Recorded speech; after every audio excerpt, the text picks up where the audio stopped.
On the Morning Zoom with Andy and Jane, welcome to your Friday. Just thinking about Matthew Perry, and it's connected to Serena Ryder playing tonight at Kerner Hall, brings a smile to my face, and likely yours as well. He was brilliant as the long-running character Chandler in the 1990s hit TV series Friends. He was also an addict and struggled from a young age with many forms of addiction and related mental health issues. Matthew Perry died just over 2 years ago, but his legacy lives on at Matthew Perry House, which is run by his sister, Caitlin Morrison. Both Caitlin and longtime fellow actor and friend Hank Azaria are joining up to raise awareness and action for mental health at Toronto's Kerner Hall tonight. Caitlin is with us in studio now, and Hank joins us by Zoom. Welcome to you both. Thank you. Thanks a lot. Thanks for having us. So we have lots to talk to both of you about. Let's start with Caitlin with the big event tonight. Tickets, by the way, coming up. We've got tickets to give away. Live Loud tonight at Kerner Hall. What kind of show are attendees in for? It's going to be a really cool show. It's like an assortment of some of your favorite Canadian artists.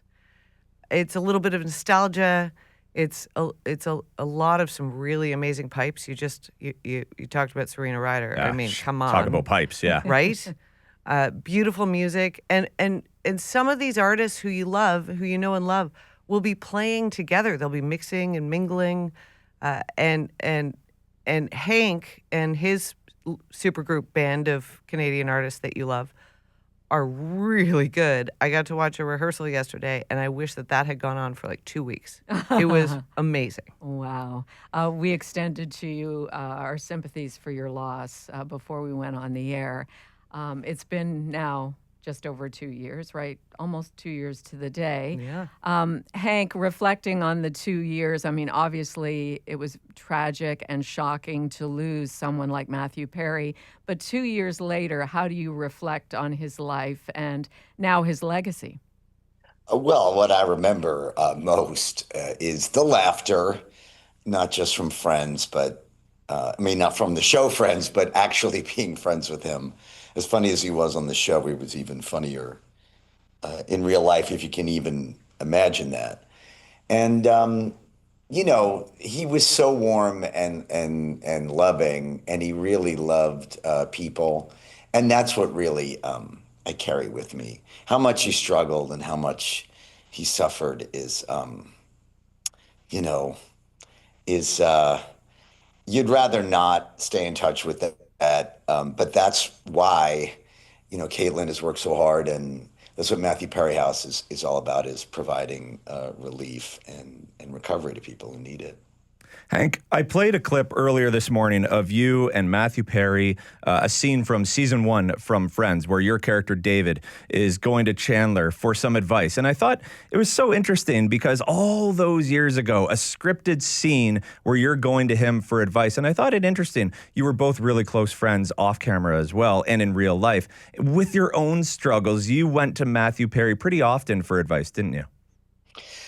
When I discovered I had a drinking problem, which was several years after Matthew got sober, he was in a good sober period, and he took me to my first AA meeting, and I leaned on him very heavily my first year of sobriety. He was doing really well then. We went to meetings like 2-3 times a week together. Yeah. Caitlin, and hearing Hank's story, and Hank is still sober after all these years. Why do you think, just in knowing your brother for so long and his struggles, why do you think some people can beat their addictions and others, like Matthew, cannot? That's a huge question, and I don't have 7 doctorates. You're just as funny as him.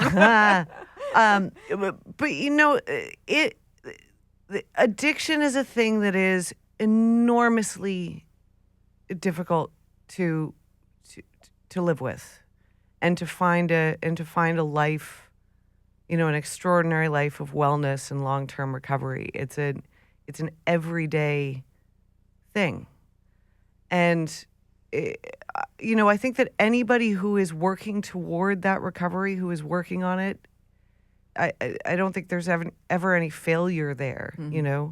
It's a different journey for everybody. There are ups and downs. There are different ways about it. The key really is to keep yourself surrounded by the people who can help you. And I think for some people that's very difficult because it's hard to say, I need help. And it's hard to keep saying, I need help. I think you look around and people who have not experienced it often will kind of just expect you to be better now. Like, you're better now, right? It's similar to what you go through with grief, that after a little while, people think, well, you can't be that sad about that anymore. That happened a while ago. Mm-hmm. But those things continue on. And in the world of recovery, making sure that you still have the willingness to talk about the fact that you're struggling is a big deal thing.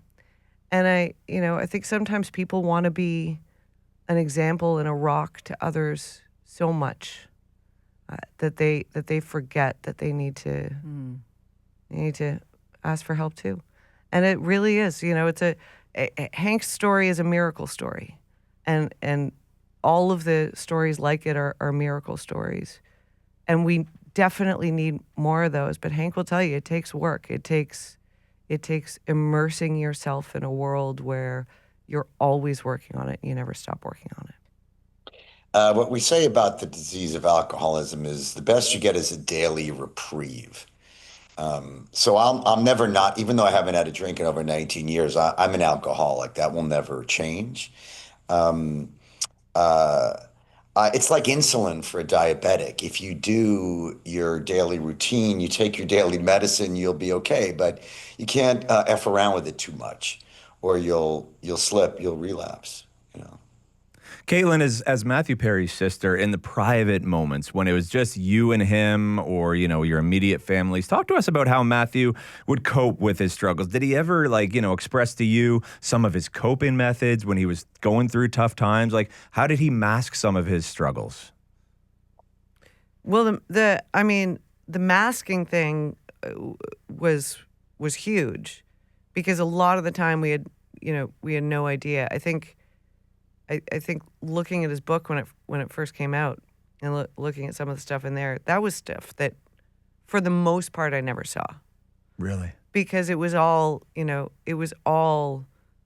if you're in a room with Matthew, you're laughing. Yeah, you have no idea about anything else. You're laughing, and if you stop laughing for some reason, he redirects you back to laughing.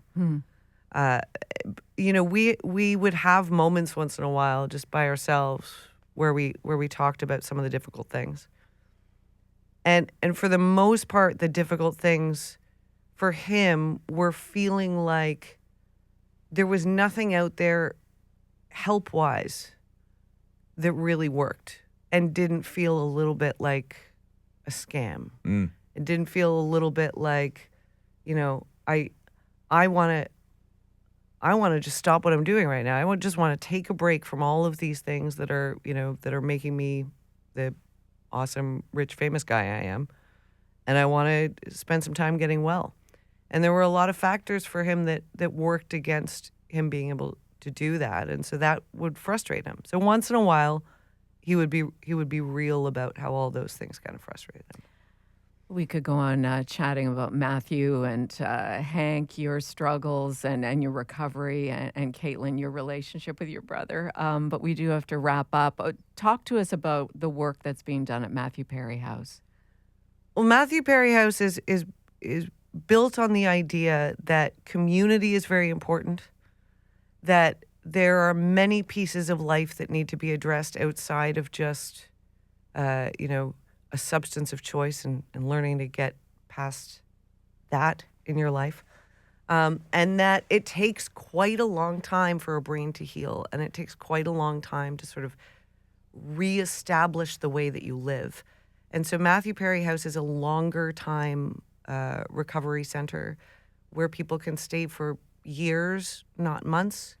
They can work on rebuilding their careers, handling trauma, having family therapy, looking at rebuilding nutritional habits and exercise habits, and getting involved in, in a meeting that's good for you, and looking at what life looks like after you leave, and kind of getting ready to, to do all the things that you're going to need to do to maintain that recovery for a long time. Well, And it's built around that community. That would have been what Matthew was looking for himself. I think it would have been. I think Yeah. that was kind of the idea as we were thinking about what it looked like. Yeah. We One thing about Matthew, really quickly. No, of Yes, course, yeah. please. No, you could say that, ultimately he gave into the disease, but actually recovery kept him alive for a very long time. It wasn't just as simple as, he succeeded or failed at it. And a lot of it was harm reduction too. A lot of the stuff he did trying, he really tried, and it worked off and on. And it kept him with us for much, much longer than he would have been if he just gave into it all. It was really heroic the way he struggled. I'm really glad that you're saying that, because it's very, very, very, very, very true. Yeah, we had a lot of time with him and he helped so many people, including me, while he was still with us. I'm grateful that he was with us as long as he was. It's called Live Loud, happening tonight at Kerner Hall. We're talking performances from Serena Ryder, City and Color, Sum 41, for goodness sakes, Jane. And Hank Azaria is going to be actually doing a big solo ballad, which will be beautiful.